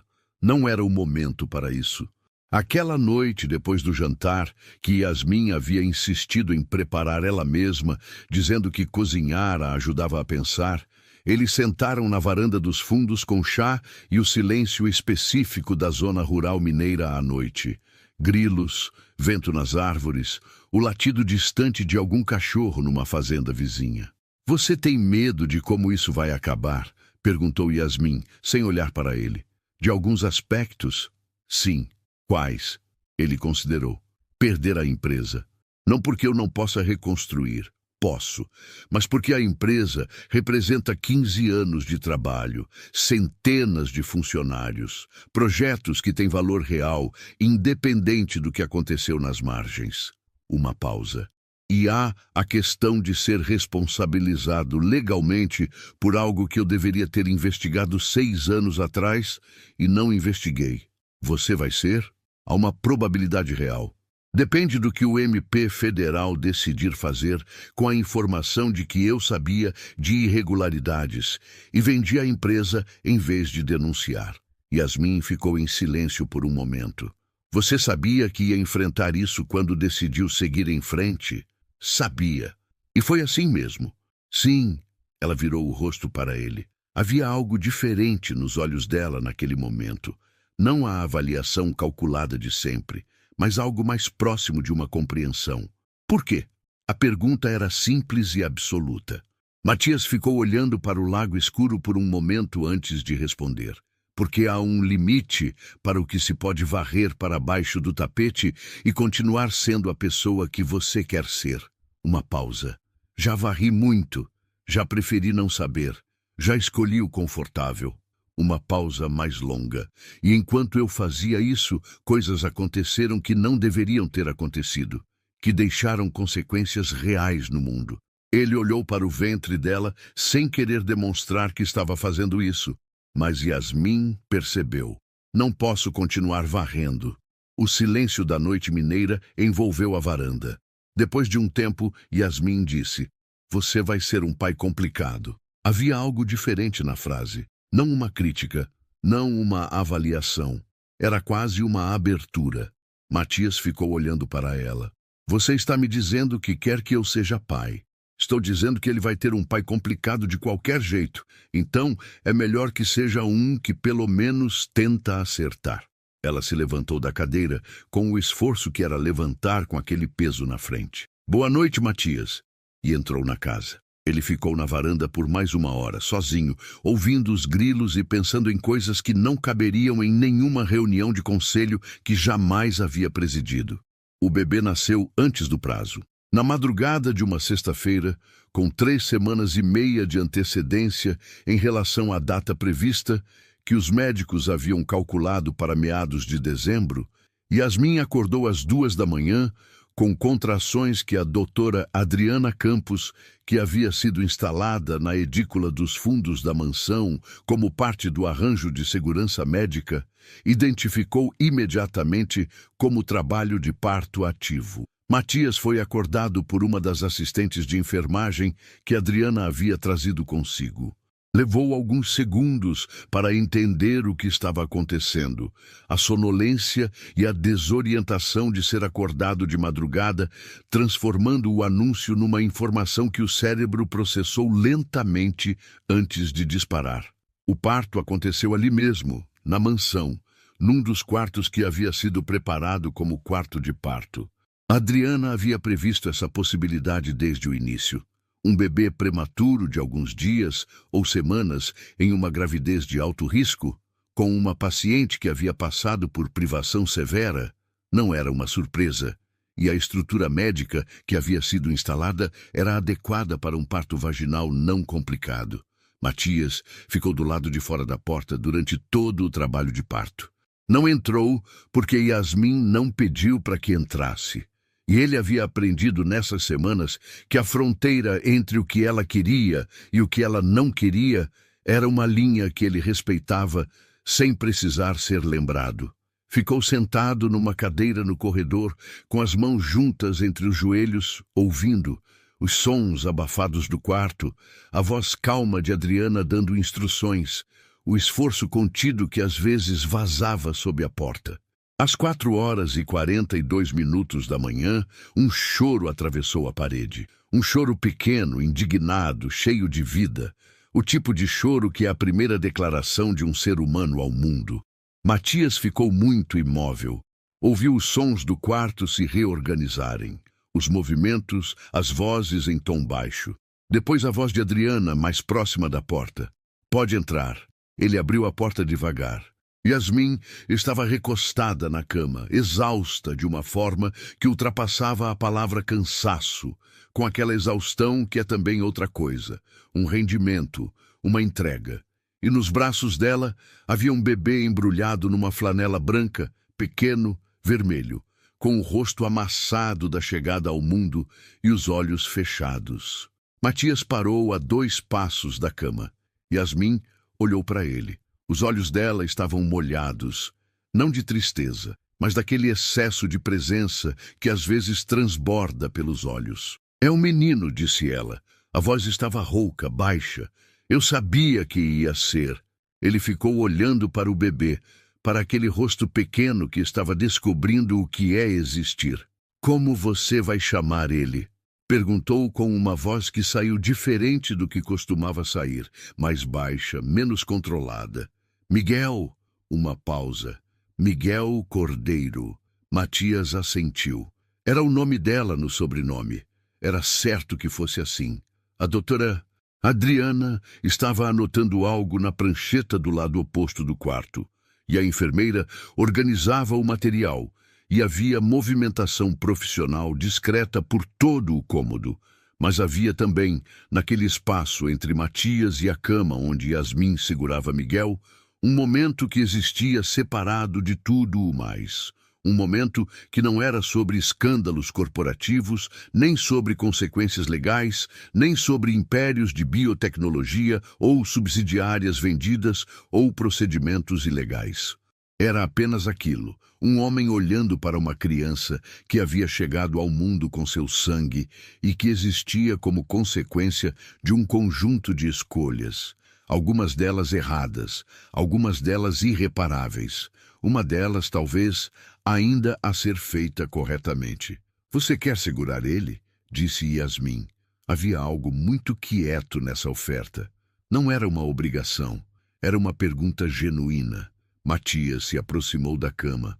Yasmin estendeu os braços e ele recebeu o bebê, com aquela cautela específica de quem nunca havia segurado um recém-nascido e que de repente entende, na prática, o quanto uma vida humana pequena é tanto delicada quanto absolutamente presente. Miguel era leve e quente e cheirava a essa mistura de limpo e orgânico que é o cheiro dos recém-nascidos. Moveu a cabeça levemente contra o braço de Matias, sem acordar. Um reflexo de busca. O corpo novo procurando instintivamente calor e proximidade. Matias ficou olhando para ele. Não havia palavras certas para isso. Havia aprendido, ao longo de uma vida de eficiência e objetividade, que nem tudo precisa de palavras, mas nunca havia sentido isso de forma tão física quanto naquele momento, segurando aquele peso pequeno nos braços, sentindo o calor daquela vida recente. Yasmin estava olhando para os dois com aquela expressão que ele havia aprendido a reconhecer. A expressão dela quando estava avaliando o mundo e decidindo o que fazer com o que via. "Você não vai sair da vida dele", disse ela finalmente. Não era uma pergunta. "Não", disse Matias, "mesmo que isso complique tudo. Especialmente nesse caso. As 3 semanas seguintes foram as mais intensas que Matias havia vivido desde a morte de Renata, mas de uma intensidade diferente. Aquela havia sido a intensidade da perda, do vazio que expande. Esta era a intensidade do movimento, de múltiplas coisas acontecendo simultaneamente no mundo real. Cristiano Braga apresentou o pacote completo de evidências ao Ministério Público Federal em São Paulo numa reunião que durou quase 8 horas. Havia documentos originais, fotografias, registros bancários, depoimentos, incluindo o depoimento escrito e assinado de Yasmin, que havia sido preparado com cuidado legal para protegê-la ao máximo possível. Havia também algo que o advogado havia conseguido por meio de contatos que preferia não nomear, registros internos da Clínica Gênese em Brasília, confirmando o acesso não autorizado ao material genético de Matias Gouvêa 6 anos atrás. A reação do MP federal foi mais rápida do que qualquer um havia esperado. O que, como Rogério explicou mais tarde a Matias, sugeria que aquele não era o primeiro fio puxado nessa direção, apenas o mais robusto até então. Mandados foram expedidos. A Clínica Reprodutiva Esperança foi interditada em São Paulo. As clínicas afiliadas no Rio de Janeiro e em Goiás receberam vistorias simultâneas da vigilância sanitária com apoio policial. A doutora Patrícia Varela foi intimada a prestar depoimento. O doutor Henrique Luz, que, como a investigação descobriu, atuava com o registro médico suspenso, foi localizado em Ribeirão Preto e preso preventivamente. A participação de Antônio Salavia nas holdings que controlavam a rede de clínicas foi formalmente incluída na investigação. Sua participação acionária na Gouvêa Biotech foi imediatamente congelada por ordem judicial enquanto a investigação prosseguia. Em reação do mercado, foi exatamente o que Ricardo havia previsto. As ações da Gouvêa Biotech caíram 21% em 2 dias. Jorge Mendes Carvalho, o advogado que havia representado a Gouvêa Biotech por mais de uma década e que, como a investigação revelou, também havia assessorado a VG Capital Health na estruturação das holdings, foi afastado de todos os casos da empresa e também estava sendo investigado por seu papel nos acordos de confidencialidade que haviam silenciado funcionários da Bioética Genomics anos antes. O conselho da Gouvêa Biotech entrou em sessão de emergência. A pressão sobre Matias foi enorme. Acionistas ligando, diretores ligando, investidores internacionais mandando e-mails através de escritórios de advocacia. A narrativa que muitos queriam construir era a de que Matias Gouvêa havia agido de má fé ao vender a Bioética Genomics para um grupo que ele sabia ser problemático e que a investigação que ele mesmo havia iniciado era uma tentativa de controle de dano tardio. Havia uma versão do Matias que poderia ter deixado essa narrativa se construir, que poderia ter deixado os advogados gerenciarem a mensagem, que poderia ter ficado em silêncio estratégico enquanto os assessores de imagem faziam seu trabalho. Era o Matias de 6 anos atrás, o Matias que havia varido a Bioética Genomics para baixo do tapete porque era mais eficiente assim. Esse Matias não apareceu. O que apareceu foi uma coletiva de imprensa num hotel em São Paulo, 3 semanas depois do nascimento de Miguel, transmitida ao vivo por 3 canais de notícias. Matias estava de terno escuro, sem assessores de imagem ao lado, com apenas Cristiano Braga presente. Falou por quase 40 minutos sobre o que havia acontecido na Bioética Genomics, sobre o que ele havia sabido e o que havia escolhido não investigar, sobre a venda que havia sido uma fuga de responsabilidade disfarçada de decisão corporativa, sobre o que havia descoberto meses atrás e sobre a investigação que havia iniciado como consequência. Não pediu compreensão, não construiu narrativas de heroísmo tardio. Apenas descreveu os fatos com a mesma objetividade que havia aplicado há décadas de decisões corporativas, dessa vez virando a objetividade para dentro, para onde doía. A pergunta que um jornalista fez ao final era inevitável. O senhor pode confirmar que há uma criança biologicamente relacionada ao senhor, nascida como resultado desses procedimentos ilegais? Matias ficou olhando para o jornalista por um segundo. Há uma criança, disse ele, que nasceu em circunstâncias que nunca deveriam ter acontecido. Sua mãe foi vítima de um crime grave. Ela e a criança têm toda a minha solidariedade e apoio. E não apenas porque a investigação indica paternidade biológica, mas porque são seres humanos que merecem proteção, independente de qualquer outra consideração. Uma pausa. Sobre os detalhes desta relação, não vou comentar publicamente. Há uma vida privada envolvida que não é minha para expor. A coletiva encerrou com a sala em silêncio por um momento, antes do burburinho dos jornalistas. As consequências continuaram se desdobrando por semanas e meses, como sempre acontece com consequências de longa construção.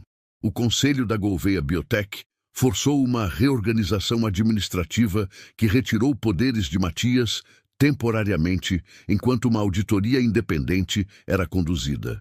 Ele aceitou. A auditoria levou 3 meses e concluiu que as irregularidades haviam sido concentradas na subsidiária vendida e que não havia evidências de envolvimento ativo de Matias nos procedimentos ilegais, apenas a omissão deliberada que ele mesmo havia admitido. O MP federal abriu uma investigação sobre ele por essa omissão, que resultou, depois de negociações longas com seus advogados, num acordo de não persecução penal condicionado a reparações significativas, uma fundação com 20 milhões de reais destinada a vítimas de irregularidades em reprodução assistida, e colaboração ativa e irrestrita com todas as investigações em curso. As ações da Gouveia Biotech recuperaram parte da queda ao longo dos meses seguintes, à medida que a clareza da situação substituiu a incerteza. Alguns investidores saíram, outros entraram, atraídos paradoxalmente pela transparência radical que Matias havia demonstrado, que para um certo perfil de investidor é um ativo mais valioso do que o controle de danos. Salavia foi indiciado. Carvalho foi afastado da OAB enquanto a investigação disciplinar corria. A doutora Patrícia Varela fez um acordo com o MP que resultou em condenação em regime aberto e cancelamento definitivo do seu CRM. O doutor Henrique Luz foi condenado a 7 anos em regime fechado. A rede de clínicas foi desmantelada. As vítimas identificadas: mulheres que haviam tido procedimentos sem consentimento informado completo, mulheres cujo material genético havia sido utilizado sem autorização, mulheres cujos embriões haviam sido comercializados, foram contactadas por uma equipe especial do MP e da CFM. Havia mais do que a investigação inicial havia imaginado. Numa manhã de março, quase 5 meses depois da noite em que Matias havia encontrado Yasmin no quarto empoeirado da mansão, ele foi até a casa cedo. Era um sábado. O céu de Minas estava daquele azul específico que só existe depois que o verão chuvoso começa a ceder para a seca, um azul limpo e fundo que parece pertencer a outro tempo. Yasmin estava na varanda dos fundos quando ele chegou. Miguel estava acordado nos braços dela, 4 meses e alguns dias, com aquele estado de vigília atenta de bebês pequenos que olham para o mundo como se estivessem registrando cada detalhe para uso futuro. Ele havia crescido com a velocidade espantosa dos bebês saudáveis. As bochechas redondas, os punhos fechados, os olhos escuros que eram os olhos de Yasmin, mas que tinham também, quando pegos de certo ângulo, algo que Matias reconhecia sem conseguir nomear. "Olha quem apareceu", disse Yasmin, quando o viu no corredor, sem virar o rosto completamente. Ela o ouvia chegar de longe, havia aprendido seus passos. Matias sentou na cadeira ao lado dela. Miguel o olhou com aquela atenção de quem não está fingindo nada. "Como ele está?", perguntou Matias. "Crescendo, dormindo mal, comendo bem." Uma pausa. "Está parecendo com você quando franze a testa." Ele olhou para Miguel. O bebê havia franzido levemente a testa, examinando o rosto de Matias, com aquela seriedade desproporcionalmente adulta que os bebês pequenos têm. Ele vai se acostumar com a minha cara, disse Matias. É melhor que sim. Yasmin ajeitou Miguel nos braços, com a desenvoltura de quem havia aprendido aquela coreografia ao longo de 4 meses. A fundação saiu? Sim, o registro foi ontem. A diretora executiva toma posse semana que vem. Uma pausa. Você ainda vai aceitar o convite para o conselho? Yasmin havia sido convidada por Matias para fazer parte do conselho consultivo da fundação. Não como gesto simbólico, mas porque ela sabia de primeira mão o que as mulheres que a fundação serviria haviam atravessado. Ela havia ficado pensando por uma semana antes de responder. Vou aceitar com uma condição, disse ela. Qual? Que eu possa voltar a estudar. A graduação que eu tranquei. Uma pausa. Enfermagem. Quero terminar. Isso nunca foi uma condição para nada. Você pode estudar quando quiser. Não estou pedindo permissão, disse ela, com aquela direteza que havia sido uma das primeiras coisas que ele havia notado nela. Eu estou dizendo que vou precisar de uma estrutura que permita isso com Miguel pequeno. Isso envolve recursos que agora existem e que antes não existiam. Uma pausa. Não tenho problema em aceitar ajuda quando a ajuda é justa. É mais do que justa. O silêncio foi daqueles confortáveis. O lago refletia o azul de março. As roseiras selvagens de Renata estavam cheias de botões. Você vai reformar a casa? Perguntou Yasmin de repente. Estou pensando em não vender. Uma pausa. Pensando em ficar com ela. Yasmin olhou para ele então, aquele olhar de avaliação que havia atravessado tantas semanas. Por quê? Matias ficou olhando para o jardim, para as roseiras, para o lago, para a casa grande e silenciosa que havia sido apenas perda por 4 anos e que havia se tornado, sem que ele tivesse planejado ou pedido, um lugar onde coisas voltaram a acontecer. Porque lugares guardam o que vivemos neles, disse ele, os bons e os ruins. E há muito aqui que ainda não aconteceu. Yasmin ficou olhando para ele por um momento. Depois virou os olhos para Miguel, que havia bocejado com toda a seriedade de um bebê que acabou de resolver um problema muito importante. Ele é igual a você, disse ela. Nunca ri. Ele tem 4 meses. Exatamente. Qualquer bebê de 4 meses ri mais que você. Matias olhou para Miguel.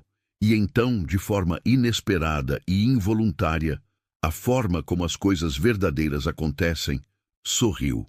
Não o sorriso de reunião, não o sorriso de cortesia, mas aquele sorriso que vem do estômago, que Renata conhecia e que havia desaparecido por 6 anos.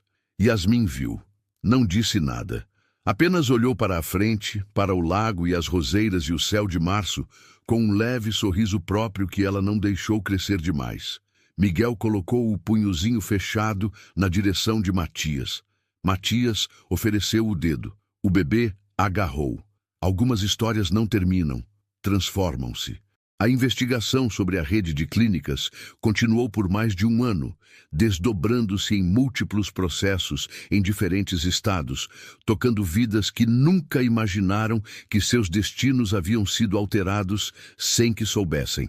A Gouveia Biotech sobreviveu, reformada e diferente, com Matias voltando à presidência depois da auditoria, mas com um estilo de gestão que as pessoas ao redor dele descreviam como menos frio, embora ele próprio discordasse do adjetivo. Yasmin se matriculou no curso de enfermagem em fevereiro do ano seguinte, numa faculdade em Belo Horizonte, com Miguel numa creche perto da universidade. Ela ia e voltava de carro. O carro que havia ficado na garagem da mansão, que ela havia resistido em aceitar por semanas antes de ceder à lógica de que resistência simbólica não serve a ninguém.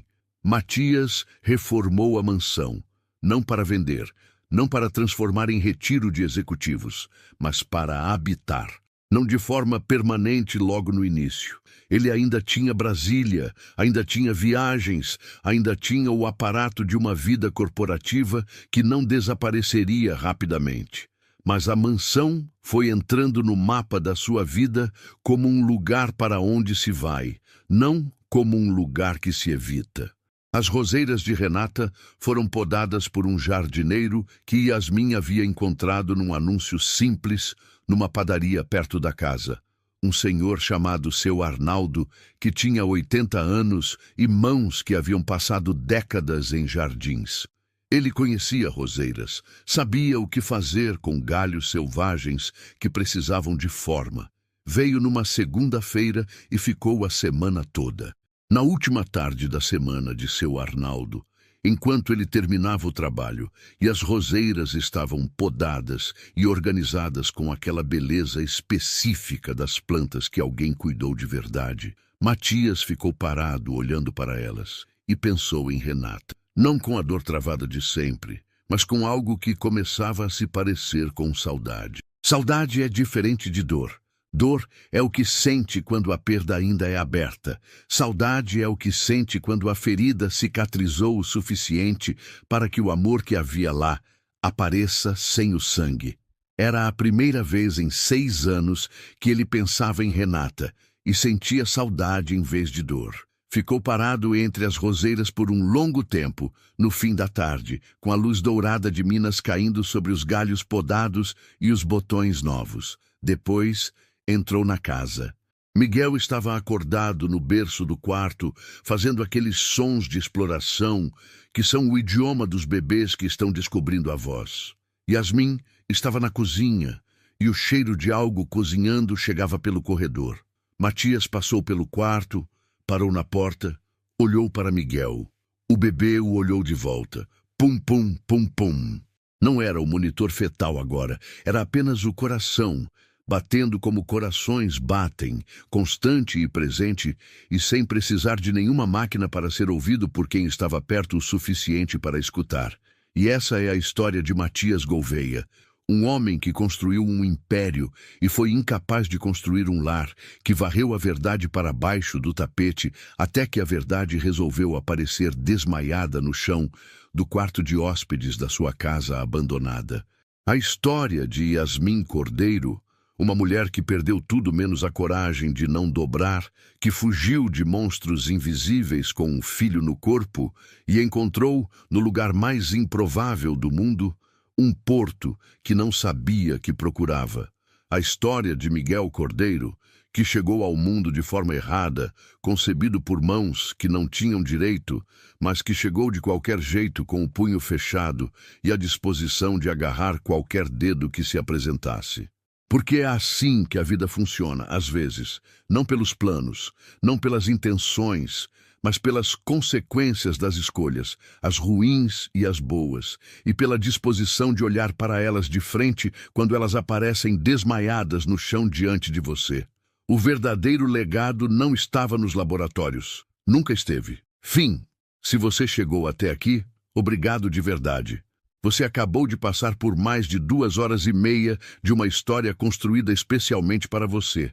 E isso significa muito para nós. Esperamos que Matias, Yasmin e Miguel tenham tocado alguma coisa dentro de você. Que a história tenha feito o tempo voar do jeito que boas histórias fazem. Agora, um pedido sincero. Se inscreva no canal, porque cada inscrito é um voto de confiança de que vale a pena continuar criando histórias assim. Deixe o like. Esse gesto simples ajuda o algoritmo a mostrar nosso trabalho para mais pessoas, e cada like é um tijolo nessa construção. Ative o sininho de notificações, porque não queremos que você perca nenhuma história nova, e elas chegam com frequência. Comente.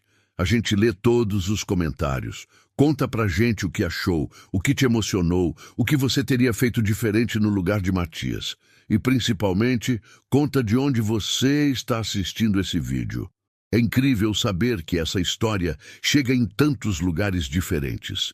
No Brasil inteiro, em Portugal, na Europa, nas Américas, em todo lugar onde o português é falado. Ajude nosso canal a crescer compartilhando esse vídeo com alguém que também gosta de histórias que ficam na memória. Juntos, a gente constrói algo muito maior. A próxima história já está sendo escrita. Até lá.